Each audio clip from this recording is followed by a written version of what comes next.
حضرت ابراہیم علیہ السلام کے پاس کوئی اولاد نہیں تھی، بڑھاپے کی دہلیز پر پہنچ گئے تھے، لیکن ان کے یہاں کوئی بھی اولاد نہیں تھی۔ حضرت سارہ کے بعد حضرت ہاجرہ سلام اللہ علیہا سے حضرت ابراہیم علیہ السلام نے نکاح فرمایا، تو اللہ تبارک و تعالیٰ نے حضرت ہاجرہ سلام اللہ علیہا کے بطن سے ایک پیارا سا بیٹا عطا کیا جس کا نام اسماعیل رکھا۔ لیکن ساتھ آزمائش یہ بھی آئی کہ اے میرے خلیل، اگر آپ مجھ سے محبت کرتے ہیں تو میری محبت کے لیے اپنے اس بیٹے کو اور اپنی اس پاک باز بیوی سیدہ ہاجرہ سلام اللہ علیہا کو وادی غیر ذی زرع میں چھوڑ آئے، ایسی وادی میں ڈال آئے جہاں نہ پانی ہے، بلکہ جہاں انسانی وجود تو دور کی بات ہے، حیوانی وجود بھی نہیں پائے جاتے تھے۔ ہر طرف چٹیل پتھریلے میدان نظر آتے ہیں، پہاڑ ہی پہاڑ نظر آتا ہے۔ جب بڑھاپے کی اس عمر میں چاند سا پیارا سا بیٹا اللہ رب العالمین حضرت ابراہیم علیہ السلام کو عطا کرتا ہے، اور وہ ایسا بیٹا ہوتا ہے جن کو حضرت ابراہیم نے دعائیں مانگ مانگ کر لی تھی، اور وہ دعا کیا تھی؟ ربی ہب لی من الصالحین، اے میرے پروردگار مجھے صالح بیٹا عطا کر دے۔ جب بیٹا پیدا ہو گیا تو رب کا حکم کیا آیا کہ اے میرے خلیل، اگر آپ مجھ سے محبت کرتے ہیں تو اپنے اس بچے کو اور اپنی اس بیوی کو وادی غیر ذی زرع میں چھوڑ آئے۔ اس نقشے کو حفیظ جالندری مورخ اسلام نے یوں کھینچا ہے، وہ وادی جس میں وحشت بھی قدم رکھتی تھی ڈر ڈر کے، جہاں پھرتے تھے آوارہ تھپیڑے باد سر کے، جہاں پر گھاس اگتی ہے جہاں نہ پھول کھلتے ہیں، مگر وہ سرزمین ہے جہاں آسماں بھی جھک کر ملتے ہیں۔ جب اس وادی میں حضرت ابراہیم علیہ السلام اپنے بیٹے اور اپنی پاک باز بیوی سیدہ ہاجرہ سلام اللہ علیہا کو چھوڑ کر آتے ہیں، تھوڑی سی کھجور ہوتی ہے اور مشکیزہ بھر پانی ہوتا ہے۔ میرے دوستو، پھر تاریخ نے وہ منظر بھی نقل کیا ہے کہ پانی کا ختم ہونا تھا، کھجور کا ختم ہونا تھا، کہ مصائب و آلام کا ایک طویل سلسلہ شروع ہو گیا۔ ماں بیٹے دونوں کی زندگیاں دشوار ہو گئی۔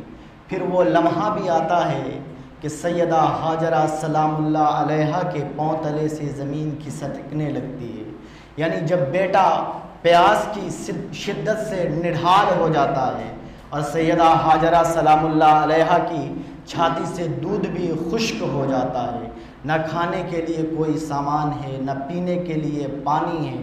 اس بے چینی کے عالم میں سیدہ ہاجرہ سلام اللہ علیہا اپنے ننھے سے صاحبزادے اسماعیل کے چہرے کو دیکھتی ہیں کہ بیٹا پیاس کی شدت سے تڑپ رہا ہے، تو بچے کو ایک پتھر کے سائے میں لٹایا اور اپنے آپ کو جبل صفا پر چڑھی، یعنی جو صفا کا پہاڑ ہے اس کے اوپر سیدہ ہاجرہ سلام اللہ علیہا اوپر چڑھتی ہیں اور نظر کو دوڑاتی ہیں کہ کہیں کوئی منظر دکھائی دے، کہیں سے کوئی پانی کا چشمہ دکھائی پڑے، کوئی کنواں دکھائی پڑے، تاکہ میں اپنے بیٹے کی پیاس بجھا سکوں۔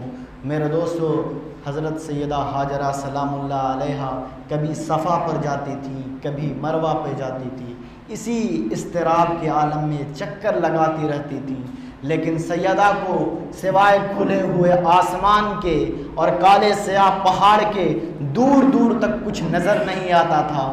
لیکن میرے دوستو، پھر وہ لمحہ بھی آتا ہے، وہ منظر بھی آتا ہے کہ حضرت ابراہیم علیہ السلام اپنی پیر کی ایڑیوں کو زمین سے مس کرنے لگتے ہیں اور رگڑنے لگتے ہیں۔ سیدہ ہاجرہ سلام اللہ علیہا کا دل ڈولنے لگتا ہے کہ بچہ اب اس مقام پر پہنچ گیا ہے، یعنی بچہ اب دم توڑنے والا ہے۔ سیدہ ہاجرہ سلام اللہ علیہا کے ذہن میں فوراً بات آتی ہے، شاید بچے کو اپنے سینے سے چمٹاؤں، شاید 2 قطرے دودھ کے نکل آئیں اور اس سے اس کی زندگی کی آس بن جائے۔ میرے دوستو، سیدہ ہاجرہ سلام اللہ علیہا دوڑتی ہوئی اپنے بیٹے اسماعیل کے پاس آتی ہیں۔ جب پاس آتی ہیں تو پھر کیا دیکھتی ہیں کہ منظر بدلا ہوا تھا، یعنی بچہ جہاں سے ایڑیاں رگڑ رہا تھا وہاں سے چشمہ جاری ہو رہا تھا، یعنی پانی پھوٹ رہا تھا۔ پانی ہے کہ بے قابو ہونا چاہتا ہے، پھٹ جانا چاہتا ہے۔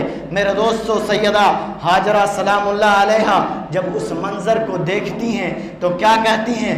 زمزم رک جا رک جا۔ پھر میرے دوستو، سیدہ ہاجرہ سلام اللہ علیہا اس پانی سے اپنی پیاس بھی بجھاتی ہیں اور اپنے ننھے اسماعیل کی پیاس بھی بجھاتی ہیں۔ اچھا چلو آگے چلتے ہیں۔ میرے دوستو، قرآن منظر نگاری کرتا ہے فلما بلغا، جب بیٹا بلوغت کی عمر کو پہنچتا ہے، جب بیٹا 13 سال کی عمر کو پہنچتا ہے تو باپ کو ایک خواب دکھایا جاتا ہے، اے میرے خلیل، اگر تم مجھ سے واقعی محبت کرتے ہو تو میری محبت کے لیے اپنے اس بیٹے کو ذبح کر دو۔ میرے دوستو، حضرت ابراہیم علیہ السلام نے جب یہ خواب دیکھا، اٹھے، بیدار ہوئے اور خواب کی تکمیل کے لیے آمادہ ہو گئے، تیار ہو گئے۔ حضرت ہاجرہ سلام اللہ علیہا کے پاس آئے اور کہا کہ بیٹے کو تیار کرو، دوست کی دعوت پہ جانا ہے۔ خلیل عربی میں دوست کو کہتے ہیں اور اللہ نے حضرت ابراہیم کو اپنا خلیل کہا ہے، دوست کہا ہے، خلیل اللہ کہا ہے۔ تو کہا سیدہ ہاجرہ سلام اللہ علیہا سے کہ بیٹے کو تیار کرو، دوست کی دعوت پہ جانا ہے۔ سیدہ ہاجرہ سلام اللہ علیہا بیٹے کو تیار کرنے میں لگ گئی، اس کو نہلایا، دھلایا، نئے نئے کپڑے پہنائے، سر میں تیل ڈالے، مانگ سجائی اور والد کے ساتھ روانہ کر دیا۔ اب باپ اپنے بیٹے کو لے کر وادی منع کی طرف بڑھ رہا ہے۔ وہ اپنے نونہال معصوم لخت جگر یعنی جانے پدر اور ایسے فرزند کو لے کر وادی منع کی طرف جا رہے ہیں جن کو راتوں کی سسکیوں میں اٹھ اٹھ کر کے مانگا تھا اور کہا تھا، اے میرے مالک، مجھے سالے بیٹا عطا کر دے۔ جب بیٹا جوانی کی دہلیز پر پہنچتا ہے، اس بیٹے کی انگلی پکڑتے ہیں اور وادی منع کی طرف آگے بڑھتے ہیں۔ جب وادی منع میں باپ اور بیٹے دونوں پہنچتے ہیں، باپ اپنے بیٹے سے کیا کہتا ہے ذرا سنیں۔ باپ اپنے بیٹے سے کہتا ہے، یا بنی انی اری فی المنام انی اذبحک فانظر ماذا تری۔ ابراہیم علیہ السلام اپنے بیٹے سے کہتے ہیں، اے میرے بیٹے، میں نے خواب میں دیکھا ہے، میں تمہیں ذبح کر رہا ہوں۔ فانظر ماذا تری، اے میرے بیٹے بتاؤ تمہاری رائے کیا ہے۔ ایک باپ اپنے بیٹے سے مشورہ کر رہا ہے، کس بات پہ؟ یا بنی انی اری فی المنام انی اذبحک فانظر ماذا تری، اے میرے بیٹے، میں نے خواب میں دیکھا ہے۔ کیا دیکھا ہے؟ کہ میں تمہیں ذبح کر رہا ہوں۔ فانظر ماذا تری، تو تم بھی اپنی رائے بتلاؤ، تمہاری کیا رائے ہے، تمہاری کیا مرضی ہے۔ اب بیٹا اگر خاموش ہو جاتا، یہ بھی امتثال امر تھا۔ اگر بیٹا گردن جھکا دیتا، یہ بھی امتثال امر تھا۔ اگر بیٹا یہ کہتا، جی ابو جو آپ کی مرضی، یہ بھی امتثال امر تھا۔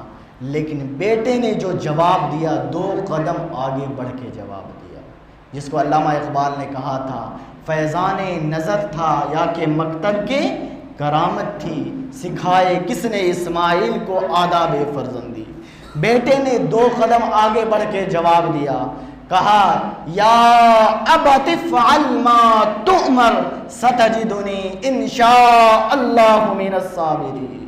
اے میرے ابو، اے میرے بابا جان، یا ابت، اے میرے ابو، ذبح کیا چیز ہے، جو کرنا ہے کر ڈالیے۔ اگر رب کا حکم ہے، رب کی یہی مرضی ہے تو اسماعیل کی بوٹیاں بوٹیاں کر دیجئے۔ ہاں رہی بات کہ میری گردن پہ چھری چلے گی تو میں تڑپوں گا، ستجدنی انشاء اللہ من الصابرین، اگر میرے رب نے چاہا تو میں صبر کر کے بھی دکھاؤں گا، ستجدنی انشاء اللہ من الصابرین۔ اب باپ بیٹے دونوں کا مشورہ ہو گیا، دونوں مشورہ طے پا گئے۔ مشورہ کس بات کا ہوا؟ باپ ذبح کرنے کو راضی ہو گیا، بیٹا ذبح ہونے کو راضی ہو گیا۔ باپ ذبح کرنا چاہتا ہے، بیٹا ذبح ہونا چاہتا ہے۔ جب دونوں راضی ہو گئے، تیار ہو گئے، تو قرآن منظر نگاری کرتا ہے فلما اسلما وتلہ للجبین، پھر حضرت ابراہیم نے اپنے بیٹے کو پیشانی کے بل زمین پر لٹایا۔ فلما اسلما وتلہ للجبین، باپ نے اپنے بیٹے کو پیشانی کے بل زمین پر لٹایا۔ وادی منع میں لرزہ طاری ہے، آسمان چیخ رہا ہے، حور و ملائک فرشتوں کی چیخ نکل رہی ہے۔ اللہ فرشتوں کو آواز دیتا ہے ذرا آسمان سے جھانک کر میرے بندے کی اس ادا کو دیکھو، تم کہتے تھے کہ یہ زمین پر جائے گا اور خون ریزی کرے گا، فساد مچائے گا، میری محبت میں دیکھو اپنے بیٹے کو قربان کرنے پہ تیار ہے۔ میرے دوستو، وادی منع میں جب حضرت ابراہیم علیہ السلام اپنے بیٹے اسماعیل علیہ السلام کی پیشانی کو زمین پر رکھتے ہیں، فلما اسلما وتلہ للجبین، اور اپنے ہاتھ میں چھری لیتے ہیں اور چھری کو حضرت اسماعیل علیہ السلام کی گردن پہ رکھتے ہیں اور دست نبوت کا پورا زور صرف کر دیتے ہیں۔ پھر کیا ہوتا ہے؟ گردن کٹ جاتی ہے، خون بہنے لگتا ہے، فوارہ بہنے لگتا ہے۔ حضرت ابراہیم علیہ السلام خوش ہو جاتے ہیں۔ کتنا مشکل کام تھا بیٹے کی قربانی دینا، بیٹا ذبح ہو گیا ہے۔ اب حضرت ابراہیم علیہ السلام جب نظر اٹھاتے ہیں تو کیا دیکھتے ہیں؟ منظر بدلا ہوا ہے۔ بیٹا پاس میں کھڑا مسکرا رہا ہے، پاس جبریل علیہ السلام کھڑے ہیں، دمبا ذبح پڑا ہوا ہے۔ تو حضرت ابراہیم علیہ السلام کی زبان سے بے ساختہ نکلتا ہے اللہ اکبر اللہ اکبر۔ پاس کھڑے حضرت اسماعیل علیہ السلام کی زبان سے نکلتا ہے لا الہ الا اللہ اللہ اکبر، اور جو جبریل دمبا لے کر آتے ہیں وہ کہتے ہیں اللہ اکبر وللہ الحمد۔ اب دیکھ لیں میرے دوستو، وادی منع میں حضرت جبریل کا آنا، دمبے کا ذبح پڑا ہونا، یہ اس بات کی دلیل تھی کہ حضرت ابراہیم کی قربانی قبول ہو گئی ہے۔ لیکن مزید تیقن کے لیے، یقین کے لیے، اطمینان قلب کے لیے، وادی منع جو ہے، منع کی جو وادی ہے، وہی کے نزول سے گونج اٹھی۔ آواز کیا آتی ہے؟ وَنَادَيْنَاهُ أَن يَا إِبْرَاهِيمُ۔ اس حال میں ندا آتی ہے کہ دمبا ذبح پڑا تھا، بیٹا مسکرا رہا تھا، جبریل پاس کھڑے تھے، اور اللہ آواز دیتا ہے وَنَادَيْنَاهُ أَن يَا إِبْرَاهِيمُ قَدْ صَدَّقْتَ الرُّؤْيَا إِنَّا كَذَلِكَ نَجْزِي الْمُحْسِنِينَ، کہ اے ابراہیم تو نے واقعی اپنا خواب سچ کر دکھایا، إِنَّا كَذَلِكَ نَجْزِي الْمُحْسِنِينَ إِنَّ هَذَا لَهُوَ الْبَلَاءُ الْمُبِينُ وَفَدَيْنَاهُ بِذِبْحٍ عَظِيمٍ وَتَرَكْنَا عَلَيْهِ فِي الْآخِرِينَ سَلَامٌ عَلَىٰ إِبْرَاهِيمَ۔